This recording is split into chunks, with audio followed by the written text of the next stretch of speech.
فرماتا ہے کہ لہو دعوت الحق، اور اسی کا پکارنا سچا ہے۔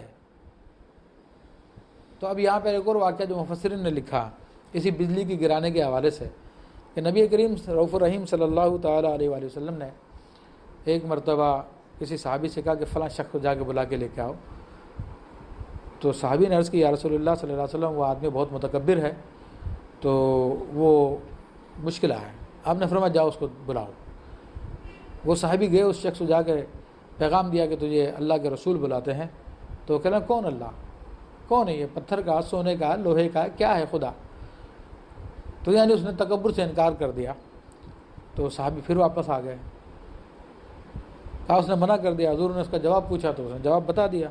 آپ نے پھر بھیجا، پھر اس نے وہی جواب دیا۔ پھر آپ نے تیسری مرتبہ بھیجا، پھر اس نے وہی جواب دیا۔ تو آسمان سے بجلی آ کے گری، اس کو جلا کے خاک کر دیا اس شخص کو۔ تو اس کی طرف بھی اشارہ ہے یہ۔ تو بہرحال یہ ایک شان نزول میں نے بیان کیا جو مفسرین نے لکھا، والذین یدعون من دونہ لا یستجیبون لهم بشیء الا کباسط کفیہ الی الماء لیبلغ فاہ وما هو ببالغہ، اور جن کو پکارتے ہیں، فرمایا کہ اور اس کے سوا جن کو پکارتے ہیں وہ ان کی کچھ بھی نہیں سنتے مگر اس کی طرح جو پانی کے سامنے اپنی ہتھیلیاں پھیلائے بیٹھا ہے کہ اس کے منہ میں پانی پہنچ جائے۔ وما دعاء الکافرین الا فی ضلال، اور وہ ہرگز نہیں پہنچے گا، اور کافروں کی ہر دعا بھٹکتی پھرتی ہے۔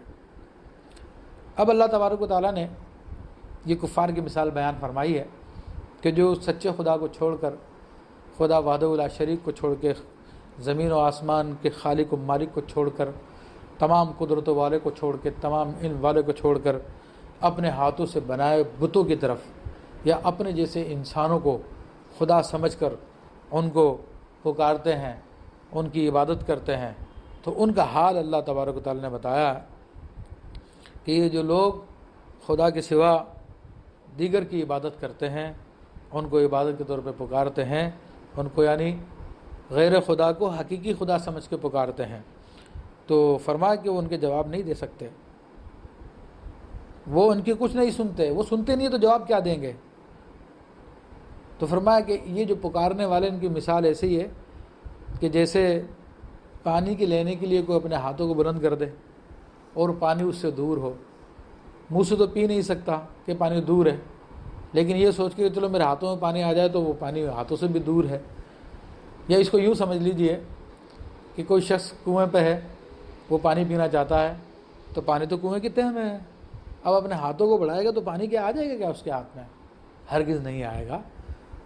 تو اسی طرح یہ جو کفار اللہ جل شانہ کے علاوہ جھوٹے خداؤں کو پکارتے ہیں، ان کی عبادتیں کرتے ہیں، تو ان کی مثال بھی یہی ہے کہ وہ ان کو پکارتے ہیں مگر وہ سن ہی نہیں سکتے، تو جواب کیا دیں گے؟ ظاہر سی بات ہے آپ اپنے ہاتھوں سے بنائے ہوئے بتوں سے کیسے امید لگا سکتے ہیں؟ تو اسی کے بارے میں اللہ تعالیٰ ارشاد فرماتا ہے کہ وہ پانی ہرگز بھی اس کو نہیں پہنچ سکتا۔ اسی طرح یہ جو ہاتھوں سے بنائے ہوئے جھوٹے خدا یا انسان جن کو خدا بنا لیا گیا ہے، تو جس طرح کہ یہودیت اور عیسائیت نے حضرت عزیر علیہ السلام کو یہودیوں نے خدا کا بیٹا بنا لیا معاذ اللہ ثم معاذ اللہ، اور سیدنا عیسیٰ علیہ السلام کو عیسائیوں نے خدا کا بیٹا بنا لیا، تو یہ ان کو جو پکارتے ہیں تو ان کی مثال ایسی ہی ہے کہ یہ وہ ان کو خدا سمجھ کے پکارتے ہیں، تو وہ ہرگز بھی ان کی مدد نہیں کر سکتے، کیونکہ وہ اور کسی کو خدا کے سوا کسی کو خدا کو سمجھ کے پکارنا وہ شرک ہے، کفر ہے وہ۔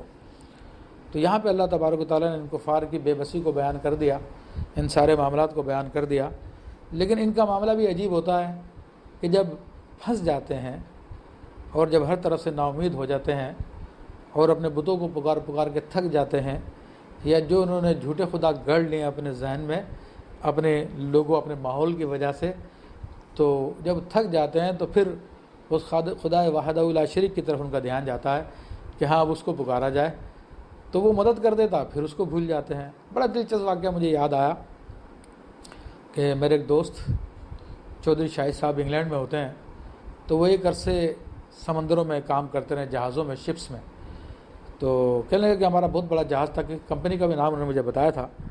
تو ایک مرتبہ ہم لوگ سمندر میں تھے اور نہایت ہی خوفناک طوفان سمندری آ گیا.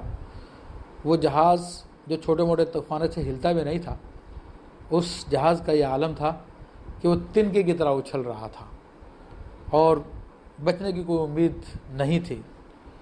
تو جہاز پہ اکثریت کرسچنس کی تھی، تو انہوں نے تو اپنے خداؤں کو پکارا، لیکن کوئی رسائی نہ ہوئی، کوئی جواب نہیں آیا.